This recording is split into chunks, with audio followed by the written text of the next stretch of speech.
мына Туз айылынан Кант шаарына келген жол.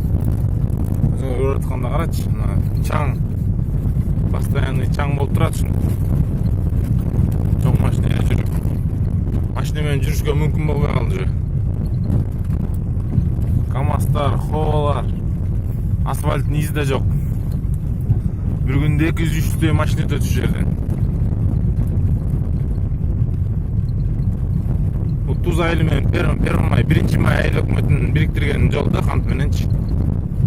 Жолдун абалын карагыла, мына чаңдар аз, карагылачы. Кандай чаң болот.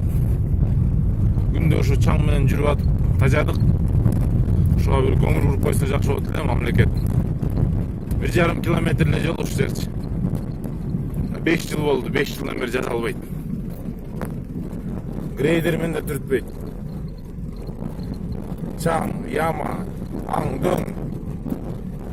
Астта кетип бараткан Хованы көрүп атасың азгене. Чаңдар. Жерде бактар болбой калды жо, бактар курап калды, ушу чаңдар эле курап болбой калды мына. Экология каякта карап атат. Бактардын кебетелерин караган бопбос. Билинбейт, бак экенин да билинбейт. Чаңдан. Астыда чоң машиналар чаңдап кетип бараткан.